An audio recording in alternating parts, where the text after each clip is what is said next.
In the summer of 2017, Storm Canyon in northern Arizona swallowed 4 teenagers without leaving a single trace behind. The sun had set on a blistering July evening when the group, 2 boys and 2 girls, hiked into the canyon for what was supposed to be nothing more than a weekend adventure. They never returned. Search teams scoured the desert for weeks. Helicopters hovered low. Bloodhounds tracked every trail and volunteers poured in from across the state. Yet not a single piece of evidence surfaced. No shoes, no backpacks, not even scraps of clothing. It was as if the canyon had opened its jagged mouth and consumed them whole. Before we continue with this story, if you want to hear more narratives that unravel mysteries buried deep in the American landscape, make sure to subscribe to the channel right now. That way, you won't miss the revelations to come. Among those left behind was Ethan Cole, only 18 at the time. His younger sister, Anna, had been the youngest of the group. She was bright, adventurous, and stubborn enough to push past boundaries most wouldn't dare to cross. Ethan had begged her not to go that weekend. He remembered pacing the kitchen, trying to convince her to stay. "Storm Canyon isn't safe, Anna," he'd said, hands clenched against the counter. "You know what the rangers say about flash floods." Anna had rolled her eyes, laughing off his warnings. "Come on, Ethan, it's just a canyon. People hike it all the time. We'll be fine." Her words became the last he ever heard from her. For 6 long years, the case haunted him.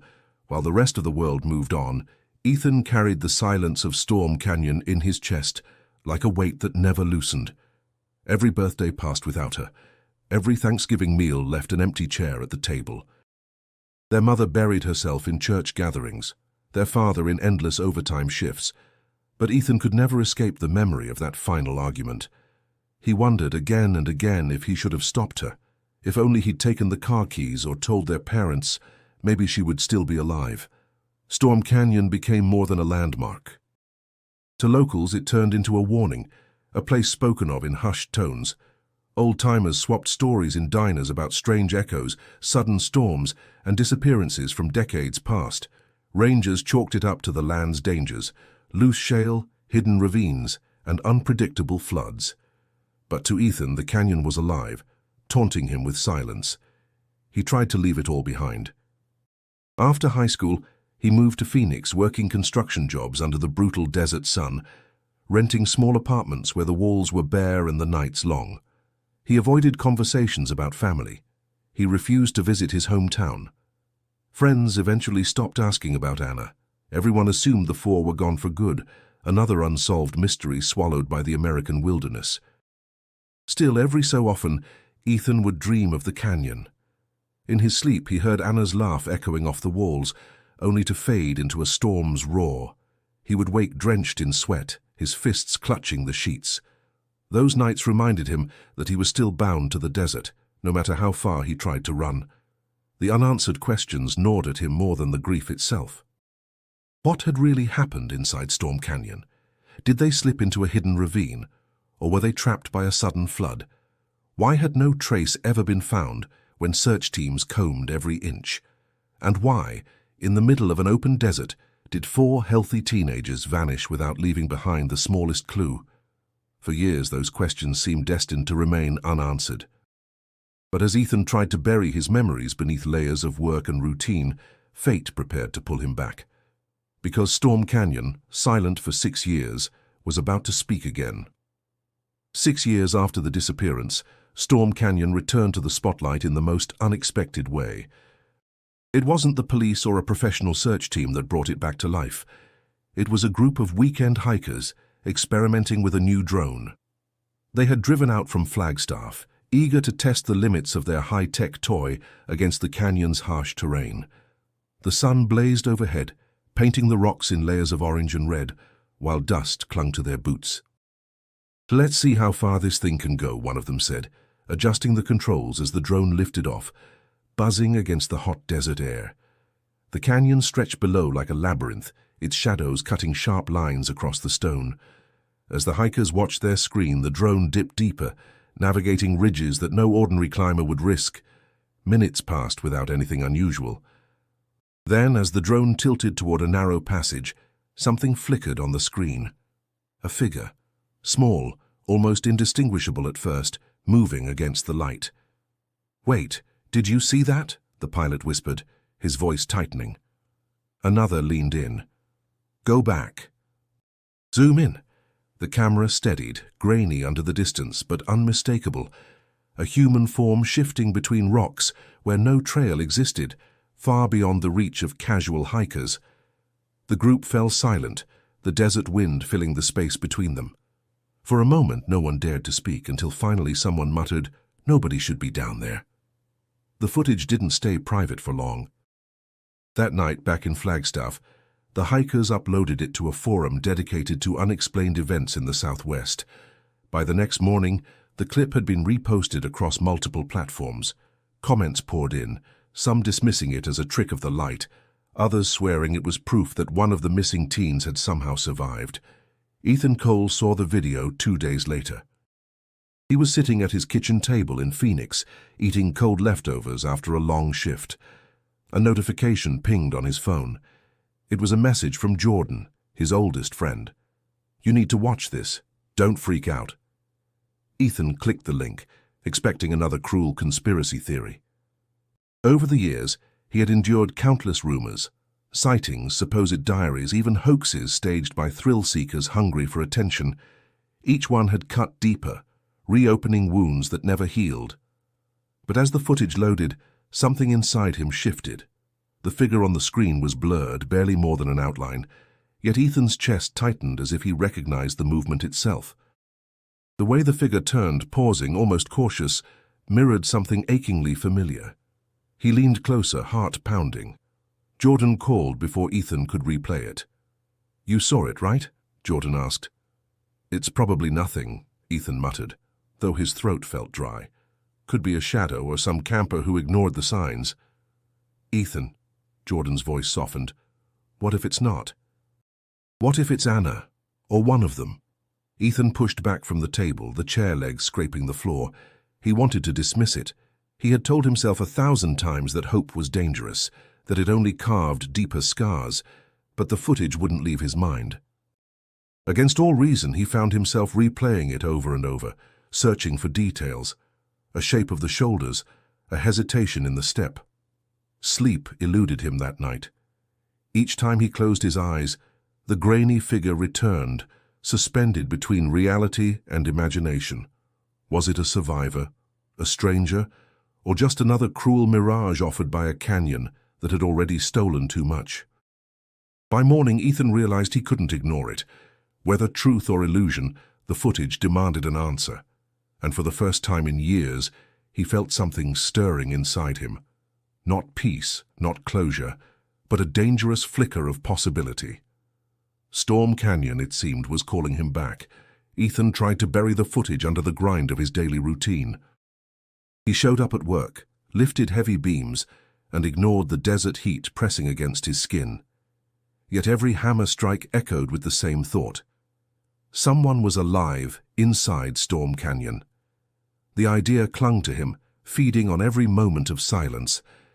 By the end of the week, exhaustion didn't come from labor but from the battle in his head. When he finally spoke of it, it was to Jordan. They sat at a small bar on the outskirts of Phoenix, the kind of place where neon lights buzzed and conversations blurred under the weight of country music on the jukebox. Jordan had known Ethan since childhood, since the days when they both rode their bikes through quiet suburban streets and dreamed of leaving Arizona behind. "You're thinking about going back," Jordan said, not as a question but as a fact. Ethan gripped his glass, condensation dripping onto his palm. "I can't stop thinking about that video. What if it really was her? Or one of them?" Jordan shook his head slowly. "Man, the canyon already took everything from you.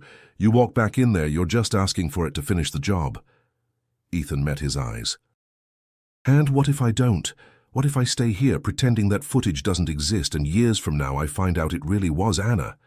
How am I supposed to live with that?" The silence that followed was heavier than the music. Jordan sighed, leaning back in his chair. "You've been punishing yourself for 6 years, but Ethan, hope can wreck you worse than grief. That place isn't just dangerous, it's cursed." "I don't care," Ethan replied, voice low. "I have to know." That night, he returned to his apartment, and pulled out an old box hidden beneath his bed. Inside were relics of a life he had tried to leave behind. Anna's notebook filled with doodles, family photos, and the last search maps he had collected during the original rescue effort. Dust clung to the papers, but the lines of the canyon stared back at him with cruel familiarity. He traced them with his finger, remembering the endless days when he had joined volunteers combing the desert. Back then, he had believed she might still be out there. Back then, he hadn't known how silence could stretch for years. The footage had reignited that fire.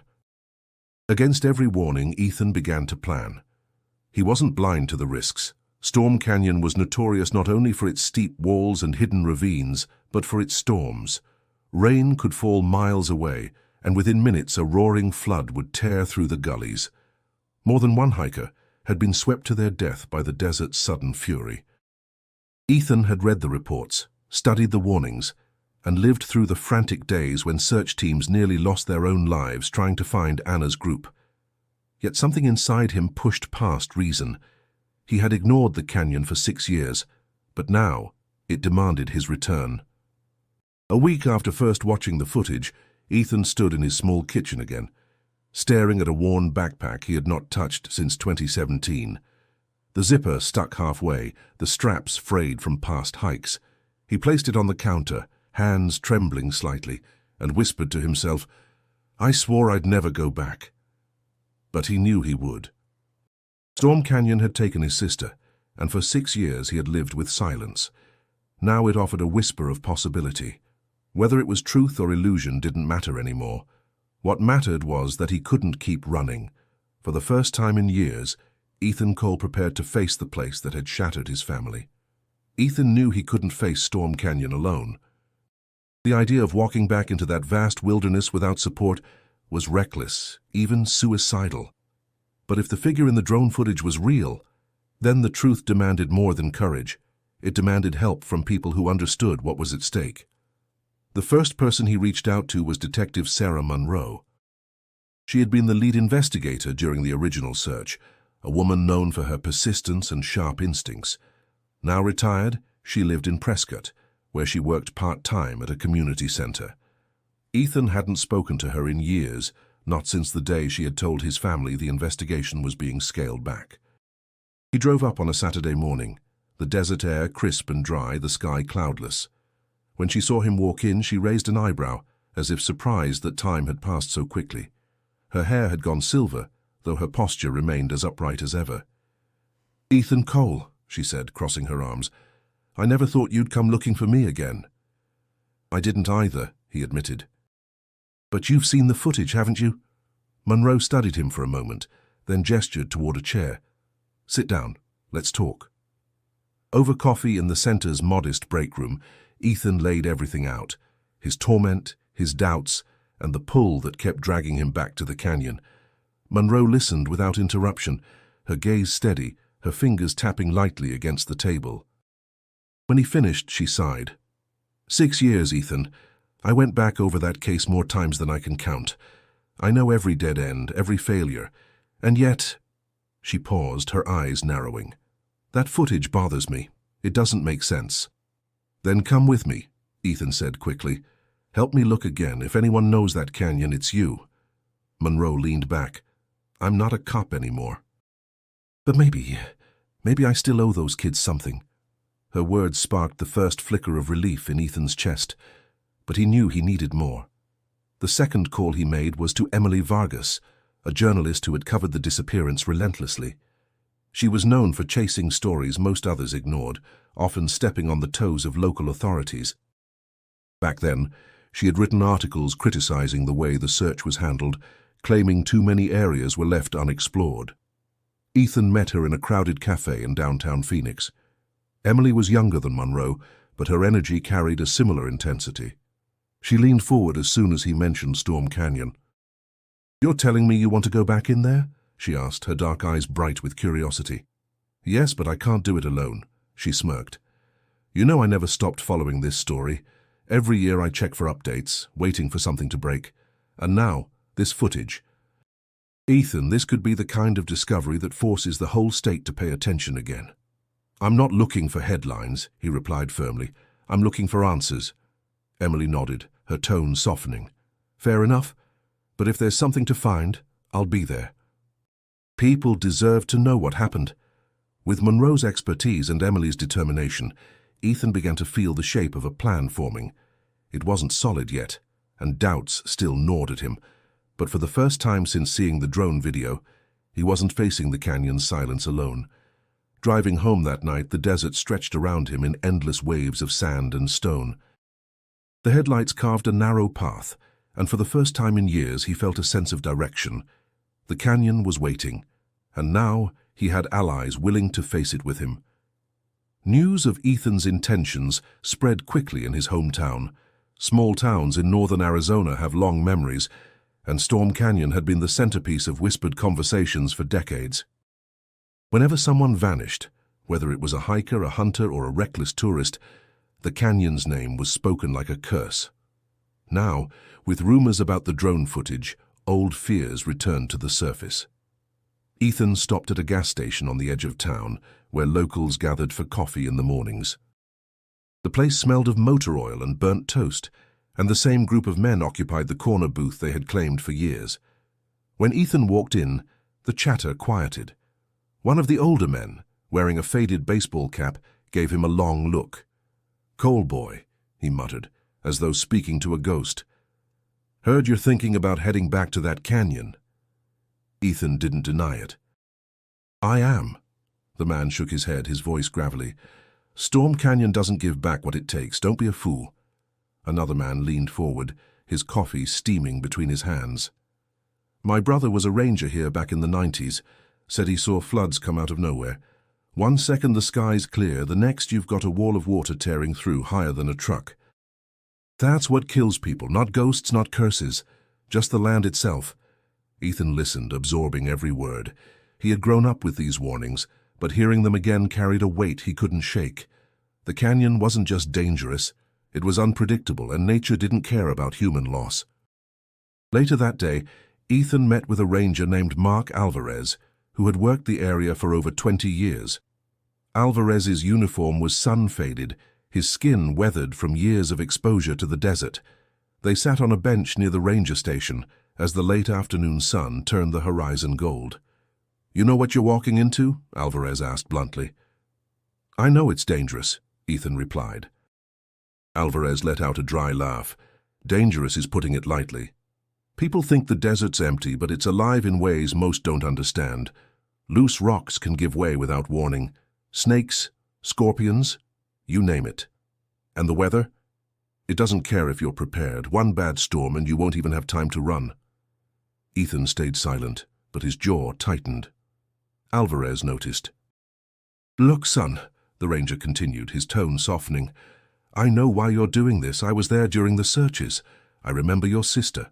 We wanted to find her. We really did. But sometimes the canyon wins." The words struck Ethan like a blow, but he refused to let them break him. "Maybe. But if there's even the smallest chance she or one of them survived, I have to try." Alvarez studied him, then sighed. "You're stubborn, just like she was." He reached into his pocket, pulling out a folded map. "If you're set on going, at least don't go in blind. These are areas most hikers avoid. Some of them were never fully searched. You'll want to watch for storm channels. See these lines here. They'll flood first." Ethan accepted the map, his throat tight with gratitude. "Thank you." Alvarez shook his head. "Don't thank me. Just come back alive." That night, as Ethan drove away, the map sat on the passenger seat, its creases lit by the dashboard glow. He knew every warning was true. The canyon was unforgiving, a place where one mistake could mean the end. Yet instead of deterring him, the stories and the map only sharpened his resolve. Storm Canyon might not give back what it had taken, but Ethan was determined to challenge that truth.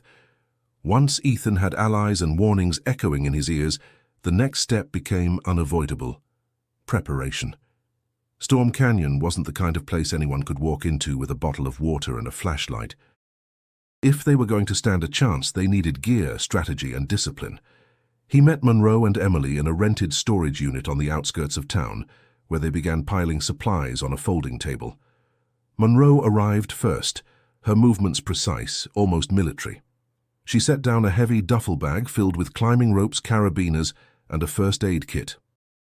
"If you think this is just a hike, you're wrong," she said, pulling gloves from the bag. "We'll need to climb, rappel, maybe even crawl through crevices, and if someone gets hurt, evacuation won't be quick." Emily appeared moments later, hauling a hard case that clattered against the concrete floor. She opened it to reveal drones, spare batteries, and cameras. "Documentation," she explained, her eyes gleaming. "If we find anything, I want proof. Undeniable proof. I'm not letting this story vanish again." Monroe frowned. "This isn't a media stunt," Emily shot back, "and it's not just your investigation. If we don't record it, who's going to believe us? People will say we imagined it." Ethan raised a hand before tension spiraled. "Both of you are right. We need safety and we need proof. That's the only way forward." Together they made lists: satellite phones, water filtration systems, solar chargers, weather-resistant tents, signal flares, headlamps. Ethan insisted on redundancy, 2 of everything critical. "The canyon doesn't forgive mistakes," he muttered almost to himself. Over the following days, Ethan visited outdoor supply stores across Phoenix, swiping his credit card until the numbers made his stomach churn. He justified each purchase as if Anna's life depended on it. Lightweight but durable boots, UV protective clothing, portable stoves, and energy-dense food packs. Every item carried a silent weight, a reminder that this wasn't just preparation for survival, it was preparation for confrontation with 6 years of unanswered grief. One evening, as they spread maps across Monroe's dining room table, Ethan traced potential routes with his finger. "These areas were heavily searched before," he said. "But look here." He pointed to a cluster of narrow gullies Alvarez had marked. "This terrain is brutal. Search teams probably avoided it." Monroe nodded. "Too dangerous for groups carrying stretchers and supplies, but with just 3 of us, we might manage." Emily leaned closer, her pen scribbling notes. If someone survived, they'd need shelter. "What's down there that could support life?" Monroe considered. "Natural springs, shade from overhangs, maybe caves. But it would take resilience. Most people wouldn't last a week, let alone years." The weight of those words hung over them. Ethan felt his throat tighten but pushed it down. "Then we'll find out who did." The last task was timing. Storm season loomed, with weather reports warning of sudden monsoons. They had a narrow window before the skies turned lethal. "We go in 3 days," Ethan decided. Emily exhaled sharply. "That soon?" "Waiting won't make it safer," he replied. "And if that figure in the footage was real, every day we wait is another chance they're gone." That night, Ethan returned to his apartment, where his backpack waited in the corner. He packed it carefully, a photo of Anna tucked into a side pocket, a flashlight, the map Alvarez had given him. When he zipped it shut, the sound felt final, like a seal on a decision he could no longer undo. 3 days stood between him and the canyon. 3 days until silence gave way to answers, whatever they might be. The morning they set out, the desert greeted them with silence. The sun was already climbing, its heat pressing down on the dusty road that led to the trailhead. Ethan adjusted the straps of his backpack, the weight digging into his shoulders. Every step forward pulled him deeper into memories he had spent years trying to suppress. Monroe locked her truck, her expression grim. "This is it. Once we're inside, cell service is gone. From this point on, it's us, the gear, and whatever the canyon decides to throw at us." Emily lifted her camera bag, checking the lenses one last time. "Then let's not waste daylight." The mouth of Storm Canyon yawned before them, jagged cliffs towering like silent guardians. Shadows stretched along the stone, cutting sharp angles that seemed almost alive. As they crossed the threshold, the temperature shifted. The air grew cooler but heavier, as if the canyon carried its own atmosphere separate from the world outside. Ethan's boots crunched against gravel, each sound echoing too loudly in the hollow space. He kept his eyes forward, but his chest tightened with each familiar detail. The layered walls of sandstone, the smell of dry earth, the occasional whistle of wind cutting through narrow passages. It was exactly as he remembered, and yet more suffocating, like the canyon itself knew who he was.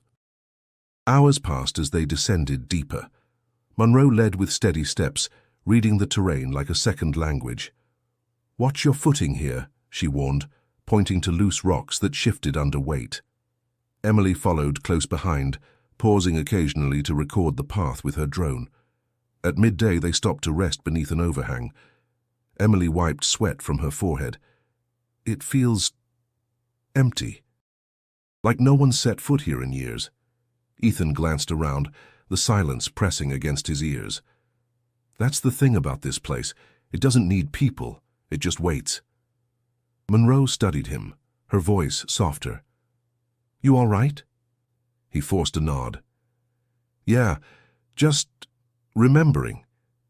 As they resumed, the canyon tightened. Walls closed in until they were walking single file through a corridor of stone, the light above thinning to a narrow strip of sky. A rattlesnake coiled on a ledge, its rattle sharp and angry. Monroe froze, raising a hand. They waited until it slithered away, its scales glinting in the fractured sunlight. Emily exhaled shakily. "Add that to the list of reasons people don't come here." "Snakes are the least of it," Monroe muttered. The deeper they moved, the more the landscape fought against them. Loose shale sent pebbles sliding under their boots. Narrow drops forced them to rope down in tense silence, the canyon swallowing the sound of their movements. Sweat soaked their shirts, and dust clung to their skin. By late afternoon, they reached a flat stretch where shadows pooled like ink. Ethan crouched, touching the ground. "You hear that?"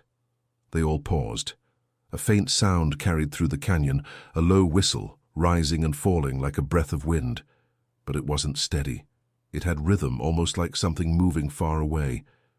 Emily raised her camera, scanning the ridges. "It's nothing," she whispered, though her voice trembled. Monroe adjusted her hat. "Or it's something. Sound carries strange here. Don't assume it's the wind." As night fell, they set up camp on a narrow ledge, their lantern casting long shadows against the rock. Ethan lay awake long after the others drifted into uneasy sleep. Every whisper of wind became footsteps in his mind, every creak of stone a memory calling his name. He stared into the darkness, unable to close his eyes. Somewhere in the canyon, he thought he heard faint movement again, like someone watching from just beyond the reach of the light. The next morning dawned gray, the sky above the canyon streaked with clouds that threatened rain. Ethan woke stiff from the rocky ground, his muscles sore but his mind sharper than it had been in years. The faint sounds from the night before lingered in his thoughts, impossible to dismiss. Monroe poured water from her canteen, her voice low. "Storm coming. We'll need to move carefully today." Emily checked her camera batteries, distracted. "If there's a storm, maybe we'll see signs washed to the surface. Flash floods sometimes expose what's been buried." Ethan tightened his pack straps, silent. He wasn't sure whether he wanted the canyon to reveal its secrets or keep them hidden forever. They moved deeper into a narrow ravine, where the walls pressed in close and the air smelled faintly of moisture. The ground was littered with debris, broken branches, smooth stones, and scraps washed down from storms past. Emily lagged behind, scanning every crevice with her lens. It was Monroe who spotted it first. She crouched beside a jagged rock and brushed away dirt with her gloved hand. "Here, look at this." Ethan knelt beside her. Half buried beneath the dust lay a strip of faded fabric, torn and frayed. The color was dulled by years of sun and rain, but Ethan's chest tightened instantly. It was blue, the same shade as the windbreaker Anna had borrowed from him that summer. His breath caught. "That's hers," he whispered, his voice cracking. "That has to be hers." Monroe studied the fabric carefully. "Could be. But don't jump too fast. Clothes get left behind by all kinds of hikers." "No," Ethan insisted, his hand trembling as he reached for it. "I remember. She was wearing this when she left." Emily crouched beside them, snapping photos. Her tone was cautious, but her eyes flickered with excitement. "If this is hers, then we're in the right place." Something happened here. They pressed on, tension thick in the air. A mile further, Ethan noticed blackened stone near an overhang. He hurried forward and found what looked like the remains of a fire pit, long cold but still marked by scorched wood. He dropped to his knees, sifting through the ashes with careful fingers. "This wasn't natural," he said. "Someone built this." Monroe crouched beside him, her expression grave. "Could have been years ago, could have been last season. Hard to tell without lab work." Emily leaned in. "But it proves people were here. And if search teams missed it." Her voice trailed off, the unspoken truth heavy. Maybe the teens had been closer to discovery than anyone realized. As they searched the area, Ethan's hand brushed against metal. He pulled free a dented water bottle, its surface rusted but its shape unmistakable. His throat tightened. He remembered buying identical bottles for himself and Anna at a sporting goods store the week before she disappeared. He held it up, his voice low and hoarse. This was hers too. Silence stretched between them, broken only by the distant call of a bird echoing through the canyon. Emily finally spoke, her tone hushed but urgent. "We're not chasing shadows anymore. These are real traces. If they were here, we're walking the same ground they did." Ethan stared at the bottle, his reflection warped in the metal's curves. For 6 years he had lived with nothing but silence, no proof that Anna had ever existed in this place. Now the canyon was giving pieces back, fragments of a story still unfinished. Monroe's voice cut through his thoughts, steady but edged with tension. "These clues mean we're close, but close to what is the question?" Ethan closed his fist around the bottle, his pulse racing. He didn't know the answer, but for the first time he felt certain they were not walking into emptiness. The canyon was leading them somewhere, and soon it would force them to face the truth. The discovery of the fabric, the fire pit, and the water bottle changed the tone of the expedition. What had started as a desperate attempt to chase a rumor now felt heavier, more immediate. Each of them carried the weight of those clues differently. Ethan with hope burning dangerously bright, Monroe with deepening caution, and Emily with the restless drive of a journalist sensing a breakthrough. By the second afternoon, their pace slowed. The terrain grew harsher, with jagged ridges forcing them to climb and unstable gravel, threatening to send them sliding into ravines. Sweat drenched their clothes, and the silence between them became strained. At one point, Monroe stopped abruptly and faced Ethan. "Listen to me. We need to mark this site and get authorities involved. The evidence here is enough to reopen the investigation." Ethan's jaw clenched.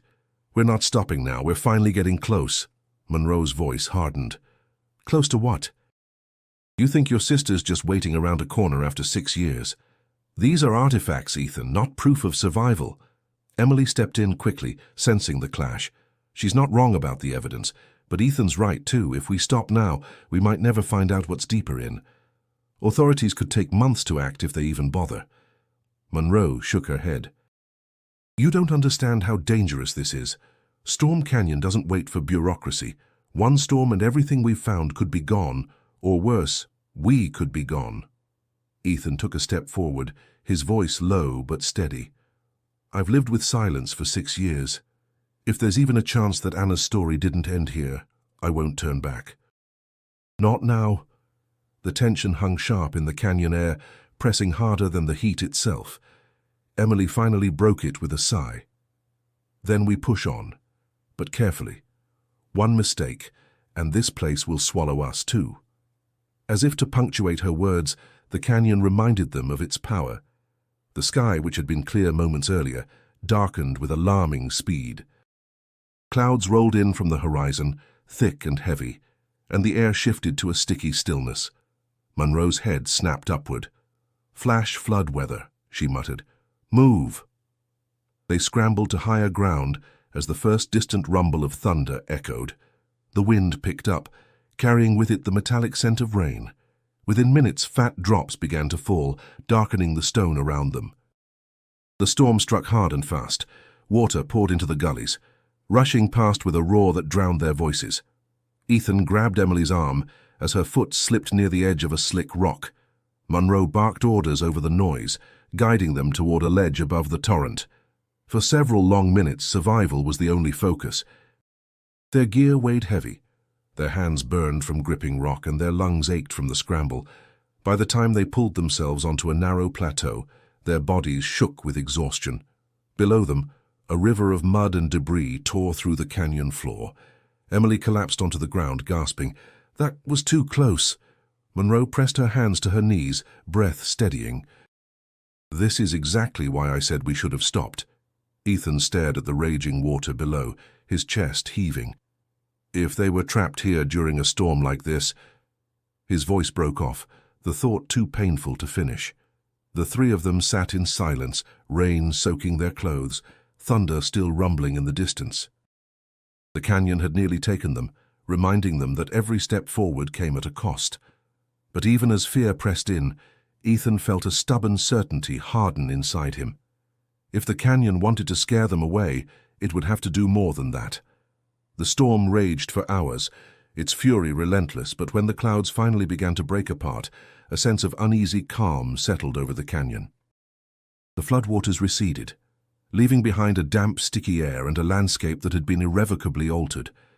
The ground, once dry and cracked, was now slick with mud, the colors of the canyon deepened by the rain's touch. Ethan, Monroe, and Emily sat in the wet silence, catching their breath, their clothes soaked through. The echoes of the storm lingered in the air, but the worst was over. For now. Are we going to keep going? Emily asked, her voice tentative, as though testing the waters for a decision. Ethan stood, wiping his face with his sleeve, his eyes scanning the surrounding rock faces.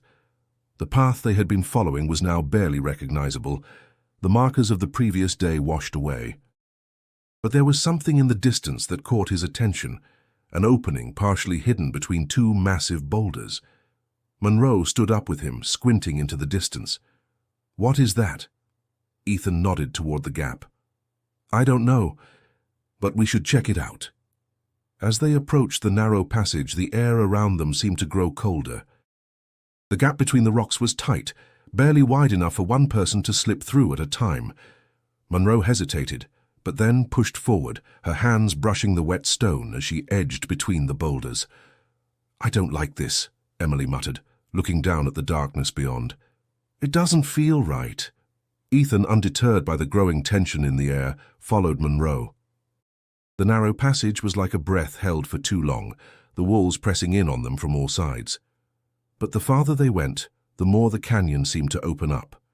The space widened, revealing a cavernous room, its ceiling high enough that the glow of their headlamps barely touched it. Ethan stepped into the cavern, his boots crunching on the gravel beneath. The air was thick with the scent of earth and wet rock, the silence profound. As he moved further in, his flashlight swept across the walls, revealing something that made his heart stop. Strange markings etched into the stone, crude but deliberate. These look like carvings, Emily whispered, her voice a mixture of awe and fear. Monroe stepped closer, inspecting the symbols. They're not natural. Someone made these. Ethan's gaze shifted, his eyes scanning the rest of the cavern. In the dim light, he noticed more, objects scattered across the floor as though left behind in haste. Tattered pieces of cloth, rusted metal, and what appeared to be old, faded photographs. His pulse quickened. This isn't just a shelter, he said, his voice barely above a whisper. This was a camp. Monroe crouched down to examine a torn journal, its pages yellowed with age. She turned it over carefully, revealing a name scribbled on the cover. Kyle Mason. Ethan's breath caught. Kyle, the missing teen, but he was never found. Emily knelt beside him, her camera clicking as she documented the scene. This is more than we thought. These aren't just signs of survival, they're clues. The question is how many others were here. The realization hit Ethan hard, the implications crashing over him like a wave. They weren't just following the remnants of Anna's group. They were in the very place where they had tried to survive. They had found the last hidden refuge of the missing teens. Monroe stood, her face set with determination. We need to keep moving. This is bigger than we thought. Ethan nodded, the weight of her words sinking deep. But we're close. I know it. Whatever happened here, we're going to find out. With renewed resolve, the group continued deeper into the cavern, the faint hope that had carried them this far now replaced by the cold certainty that the canyon's secrets were not finished with them yet. The deeper they moved into the cavern, the more it felt like they were stepping into a forgotten world. The air, thick with the scent of wet stone and earth, seemed to grow colder the farther they ventured. The walls around them were lined with ancient carvings, now partially obscured by the dampness of the canyon, but unmistakably intentional. This wasn't just a hiding place, it was a home of sorts, though a harsh survivalist one. Ethan's flashlight beam flicked across a torn-up tarp, partially buried under a pile of rocks. He bent down to pull it aside, revealing a set of old boots caked in dirt and mud. The smell of leather was faint but unmistakable, and it sent a chill through him. He remembered those boots. Anna had worn a similar pair when they went on family hikes. "Those are hers," he muttered, almost to himself. The certainty in his voice startled him. Emily crouched beside him, eyes wide as she examined the boots. "Are you sure? After all this time?" Ethan nodded, swallowing hard. "I know they're hers." He stood up, looking around the cavern, his breath quickening. She was here. Anna was here. And she... His voice cracked. She didn't leave. Monroe stepped forward, her gaze hard and analytical. "We don't know that for sure. We're seeing remnants. It could have been someone else." But Ethan shook his head. "No. This is more than just signs of survival, it's personal." Emily's camera clicked again, her fingers trembling as she adjusted the lens. "If it's personal, then it means they were alive, or someone was, not long ago. But where did they go after this? Why are we only finding traces and nothing more?" Ethan couldn't answer that. The thought gnawed at him, twisting his gut. Had Anna survived longer than anyone had thought? Had someone else made it out here too? The cavern was filled with a strange energy, like it was trying to hold on to something, like the secrets were pressing outward, desperate to be discovered. Monroe moved deeper into the room, her flashlight casting long shadows. "Look at this."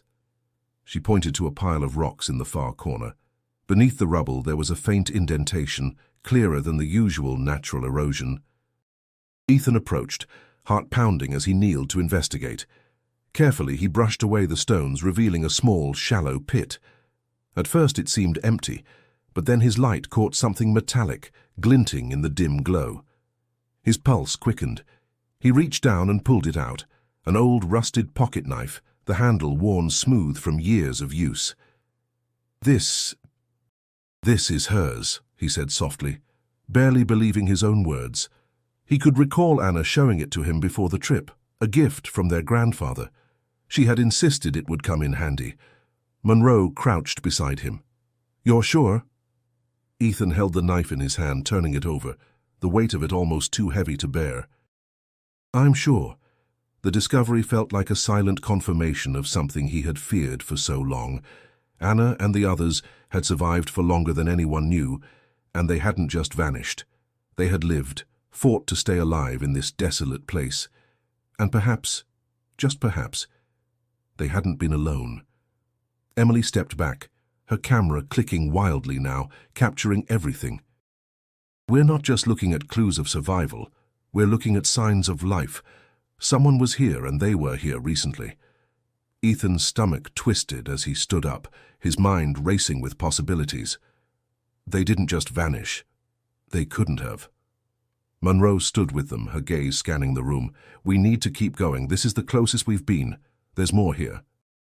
We just have to find it." The urgency in her voice snapped Ethan out of his thoughts. They couldn't stop now, not when they were so close. He couldn't stop now.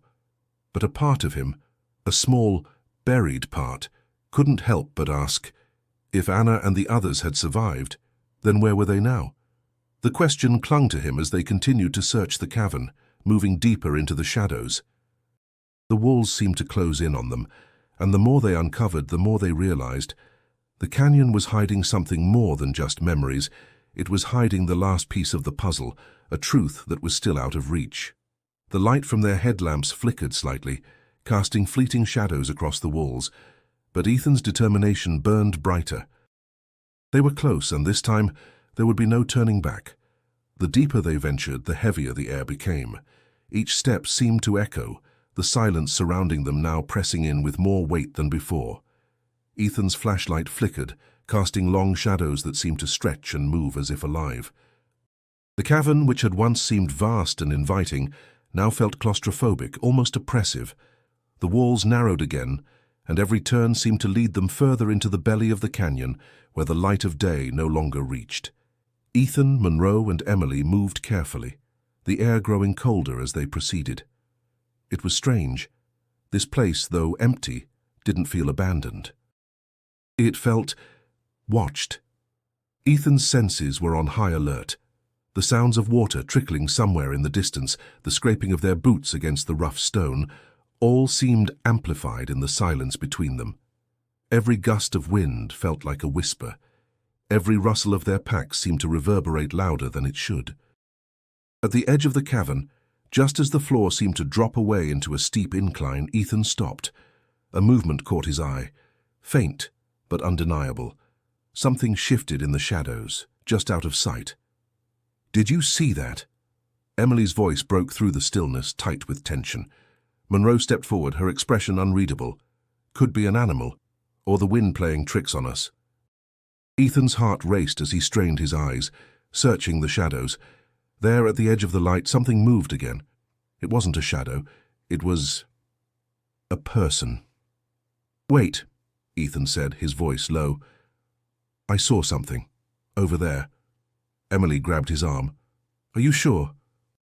"It's too dark to—" Before she could finish, a figure stepped out from behind the rocks, barely visible at first, their form almost ghostly in the dim light. The figure was tall, gaunt, and draped in tattered clothing. As it moved closer, Ethan's breath caught in his throat. The person's features were obscured by shadows, but their eyes, those eyes, caught the light. The figure's movements were slow, cautious, as if unsure whether they were being watched or not. It was a man, but his skin was pale, unnaturally so, as though he hadn't seen sunlight in years. His clothes were threadbare, worn from years of exposure to the harsh desert elements. His hair was long, tangled, and wild, his face marked by dirt and time. But it was the look in his eyes that froze Ethan in place. It wasn't fear or confusion. It was something else, desperation, madness, but also something else. Recognition. "Who are you?" Ethan demanded, his voice shaking but firm. The man didn't answer right away. Instead, he stared at them, his gaze lingering on Ethan as if trying to make sense of the sight before him. The silence stretched between them, thick with unspoken questions. Then, finally, the man spoke, his voice rough, like it hadn't been used in years. "You shouldn't be here," he rasped, his words slow and deliberate. "No one who comes to this place leaves." His eyes flicked to the shadows around him. "Not unless they've seen what I've seen." Ethan's pulse quickened. "What do you mean? Who are you? What happened here?" The man took a cautious step forward, his face contorting as if struggling to remember something. I was with them. The others. They didn't make it." His voice cracked, and he looked down as if ashamed. "I survived, but I couldn't save them. The canyon, it doesn't let you go. It takes everything." Monroe stepped forward, her gun lowered but ready, her stance protective. "What do you mean? Where are they? Where are the others?" The man's eyes flickered, and for a moment there was something almost like fear in his expression. "You need to leave. You're too close. It'll come for you too. Just like it did for them." Ethan's mind raced. This was one of them. One of the missing teens or someone who had been left behind. He had to know more. He had to understand what happened, what the canyon had taken from them, and why they had been left in this forgotten place. "We're not leaving," Ethan said, stepping closer, determination hardening his voice. "We're going to find the others. We're going to finish what we started." The man recoiled, his body stiffening as if the words physically hurt him. "You don't understand," he muttered, his voice barely audible. "There's no end. You can't find them. They're gone. They all are." Before Ethan could respond, the man turned sharply and vanished back into the shadows, disappearing into the dark recesses of the cavern like a wraith. His sudden departure left them standing in stunned silence. Ethan stood frozen, his mind reeling. The man's words echoed in his head. It doesn't let you go. Was this some sort of warning? Or had the canyon, this place, really taken everything from them? The air felt even heavier now, thick with the weight of their discovery. Ethan had come so far, but now, with the encounter hanging in the balance, he couldn't shake the feeling that they had just uncovered something far darker than they had anticipated. Monroe's voice broke the silence. "Let's go. We can't stay here." But Ethan didn't move. His eyes remained locked on the spot where the figure had vanished, as if expecting him to reappear. He wasn't sure whether it was hope or fear that kept him standing there, but he couldn't walk away, not yet. The figure had disappeared into the shadows, vanishing as quickly as it had appeared. Ethan stood frozen, his body tense with the weight of the encounter. The words the man had spoken echoed in his mind. "You can't find them, they're gone." But that didn't make sense. The clues, the signs of life they had found, all pointed to something else. The truth was out there, and Ethan couldn't just walk away from it now. Monroe and Emily waited a few steps behind, their eyes scanning the dark cavern, their expressions wary. It was Monroe who spoke first, her voice steady but filled with an underlying tension. "That was one of them, wasn't it?" she asked, her gaze narrowing as if trying to make sense of the situation. Ethan nodded slowly, his mind still grappling with the encounter. It had to be. The man. He knew things only someone who had been there would know. Emily stepped forward, her camera now hanging loosely at her side, her usual energy subdued. "But why would he run?" "He could have helped us. We need answers, and he's the key." Ethan clenched his fists, the frustration mounting. He's scared. Whatever happened to him, whatever's still happening here, it's breaking him. He's been in this canyon too long. They stood in silence for a long moment, each one grappling with the unknown. The storm had passed, but a deeper sense of unease lingered in the air, as if the canyon itself were watching them. Finally Monroe spoke, her voice low and determined. "We need to find him. He's our best lead. We can't waste any more time here without answers." Ethan nodded, but as he began to move, something inside him held him back. The man's words were like a dark shadow, lingering in his mind. "It doesn't let you go." Was the canyon itself truly alive in some way, controlling the fate of those who wandered too deep into its grasp? The thought sent a shiver down his spine, but there was no turning back now. They moved through the cavern with more urgency, but every step felt heavier, every breath more labored.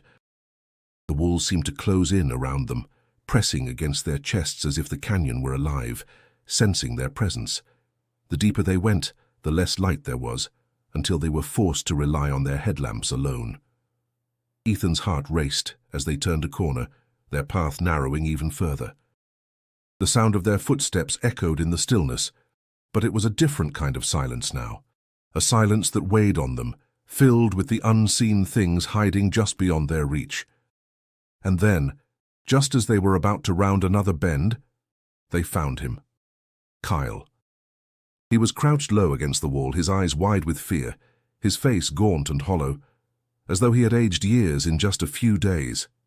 His clothes were ragged, stained with dirt and grime, and his hands trembled as he clutched something close to his chest. Ethan froze, the sight of Kyle nearly knocking the breath from his lungs. This was one of the missing teens, one of the ones he had thought lost forever. And yet here he was, alive but not at all whole. "Kyle," Ethan said, his voice barely above a whisper. "Kyle Mason. It's me, Ethan. We've been looking for you. We're here to bring you out of this place." Kyle's eyes flickered toward him, but his expression was distant, unseeing. "You shouldn't have come," he murmured, his voice low and hoarse. "It's too late. It doesn't let you go." Ethan stepped closer, his heart pounding. "What do you mean?" "Kyle, we've found clues. Your friends. Anna. They were here. We can still find them." Kyle shook his head violently, his eyes wide with terror. "No, they're all gone. They didn't make it. None of us did. This place, He trailed off as if he couldn't bear to say it. Monroe stepped forward, her voice calm but insistent. "Kyle, we can help you. We just need you to tell us what happened. What did you see in this canyon? What happened to the others?" Kyle's eyes shifted from one of them to the next, his lips trembling as he fought to speak. I don't know how to explain it. The canyon. It changes you, makes you forget, makes you want to stay. He looked at Ethan, his face breaking into a tortured grimace. You think you can leave, but you can't. It won't let you. A chill ran down Ethan's spine. What had Kyle seen here? What had the others seen? Was the canyon truly manipulating them in some way, keeping them trapped in its grip? Kyle's voice dropped to a whisper, barely audible over the sound of their breathing. I didn't want to survive. I didn't want to remember.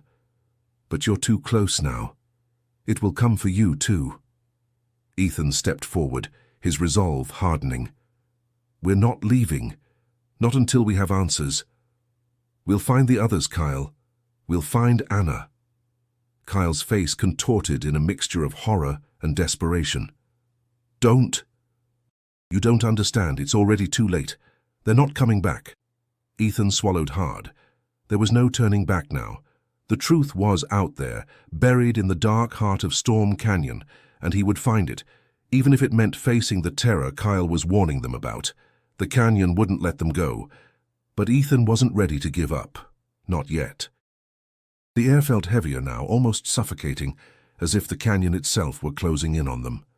The tension between them had escalated after Kyle's cryptic warnings, his terrified eyes still haunting Ethan's thoughts. It's already too late, Kyle had said. But Ethan couldn't accept it, not when there was still hope, the possibility that Anna and the others had somehow survived. They couldn't stop now. They couldn't let the canyon win. Ethan glanced at Monroe and Emily. Monroe stood silent, her face grim, her usual calm replaced by a quiet resolve. She had seen things, had been through enough in her career to know how dangerous these places could be. But even she couldn't ignore the evidence. They were close, they had to be. Emily, on the other hand, was restless, her camera now hanging around her neck, the lens scratching against her jacket as she adjusted it nervously. We need to keep moving, she said, her voice tight with frustration. If we stay here any longer, we're going to miss whatever's left. We can't let him scare us off. Ethan nodded, pushing down the unease that had crept into his chest. He couldn't let fear dictate their next move. Not now. Not when they were so close to the truth that had been buried here for 6 long years. He turned and led them forward, his feet slipping occasionally on the damp rock, the sound of his breathing loud in the eerie quiet. They followed the path that had been carved into the stone, the very same path that had once led Anna and her friends deeper into the canyon. But where had they gone? What had happened to them? They reached a narrow passage where the walls seemed to close in even tighter. The air was cooler here, heavy with the scent of earth and water, and for a brief moment Ethan thought he could hear a faint sound, a low rumble, like a distant growl, or maybe just the wind playing tricks. He dismissed it. They were too close now to let something as trivial as fear stop them. Stay close, Monroe whispered as she pulled a rope from her pack, preparing for the next section of the climb. Ethan could tell she was on edge, though she hid it well. She had to be, after all they had seen, and after what Kyle had said. They climbed in silence, each movement deliberate, the only sounds the scrape of boots against stone and the occasional grunt as they pulled themselves up. Emily was in the rear, her camera still snapping photos, trying to capture every possible angle of the path they were taking. As they reached the top of the narrow ledge, the air seemed to shift. Ethan looked up, the dim light from their headlamps revealing something ahead. Another opening. It was narrow, barely wide enough for them to squeeze through, but it was a way forward. Ethan felt a jolt of adrenaline rush through him. They were close, he could feel it in his bones. Monroe moved first, carefully sliding through the gap, followed by Emily. Ethan hesitated just a moment longer, his eyes scanning the dark passage ahead. The silence was oppressive, thick with the weight of years of unanswered questions. He could hear his own heart pounding in his ears. The moment he passed through the opening, everything shifted. The ground beneath them was softer here, the walls smoother, as though the canyon itself had created a natural passageway, one that had been hidden from the outside world for reasons unknown.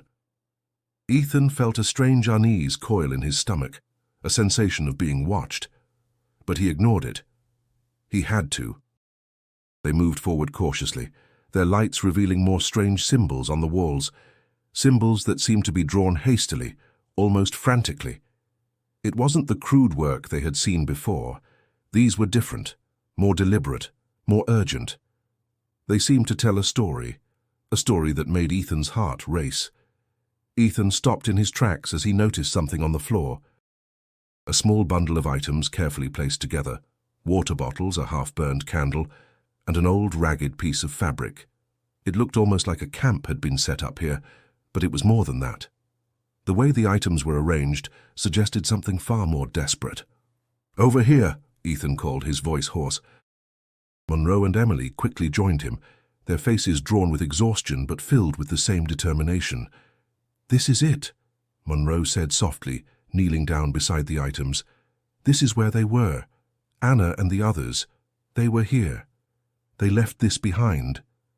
She touched the fabric, her fingers brushing over it almost reverently. Why would they leave it here? Why abandon everything? Ethan stood, his mind racing. Maybe they didn't have a choice. Maybe they thought they were being watched. Maybe they thought... He was cut off by the sudden sound of movement. It wasn't the wind. It wasn't a rock falling. It was something moving toward them. Their flashlights flickered as they turned, the light catching on something in the distance. The figure was too far to be sure, but it was unmistakable. Another person, or something resembling a person. Monroe reached for her gun, her fingers tightening around the handle. "Stay close," she said, her voice steady but strained. "Whatever it is, we can't afford to make any mistakes now." Ethan's heart pounded in his chest as he glanced at Emily. Her eyes were wide with fear, but there was no turning back. The answers were out there, and they were closer than ever. The figure in the shadows didn't move closer. Instead, it stood there, watching them, its form barely visible in the flickering light of their headlamps. Every instinct told Ethan to run, to grab Monroe and Emily and get out of this cursed canyon. But something else anchored him in place, a strange mix of dread and determination. They had come this far. They couldn't leave now. The air was thick with tension, every breath heavy, every movement careful. Monroe's hand tightened on her gun, and Emily's fingers hovered over the camera, ready to document anything they saw. The figure remained still, a dark silhouette against the rock walls. Ethan swallowed, his voice barely above a whisper. "Who are you?" For a moment, there was only silence. Then, the figure stepped forward, slowly, deliberately, its movement cautious but purposeful. As it came into the light, Ethan felt his heart lurch in his chest. It wasn't a stranger. It was Kyle. The gaunt, haunted eyes from earlier now met his gaze. The same Kyle they had found, the one who had warned them to leave. But now something had changed. His face was softer, more desperate, like the person standing in front of them was no longer fully in control of their own actions. "Kyle?" Ethan asked again, his voice cracking. Kyle's eyes darted between them, his lips parted, like he wanted to speak but couldn't find the words. Finally he whispered, They're not gone." Ethan's heart skipped a beat. "What do you mean? Who is they? Anna? The others?" Kyle shook his head, his fingers trembling as they gripped a jagged rock for support. "They're not dead, not yet, but they're still here, in the canyon, trapped." Ethan felt the blood rush to his ears. "What do you mean, trapped? Where? How?" Kyle's expression faltered, his eyes glazing over for a moment as if lost in a memory. "I don't know. I don't know how to explain it. The canyon, it doesn't let you leave. It makes you stay. It makes you forget why you came. You start to lose yourself in it." He turned away from them, his body language tense as though he was still caught in the grip of something unseen. "But you can't run from it, you can't." Ethan felt a cold chill crawl up his spine, a sense of helplessness that gnawed at the edge of his thoughts. The canyon, with its haunting beauty, its unforgiving grip, had taken so much, and now it was offering them one last chance to understand. Was Kyle's warning some kind of desperate plea, or had he truly lost himself to the madness of this place? Monroe took a step forward, her voice calm but urgent. Kyle, you need to tell us where they are. Tell us what happened to them. We can help you, but we need you to trust us. Kyle flinched, as if the words physically pained him. You don't understand. It won't let you go. It makes you forget who you are, what you want. Suddenly, the faint sound of distant voices interrupted him. They were quiet at first, like whispers, but as the seconds passed, they grew louder, more distinct. Ethan's heart jumped in his chest. They were real. They had to be. Do you hear that? Emily asked, her voice a mix of awe and fear. Kyle's face twisted in terror. No, it's too late. You can't go back. You can't. But his words were drowned out by the growing sound of movement, of voices calling out from somewhere deep within the cavern. The voices were unmistakable now. They weren't just echoes. They were real. Ethan turned to Monroe, then to Emily, both of them frozen in place. The fear was palpable, but so was something else, a glimmer of hope, faint but undeniable. Without another word, Ethan stepped forward, his legs shaking but his resolve solidifying. We have to follow them, he said. We can't stop now. We've come too far.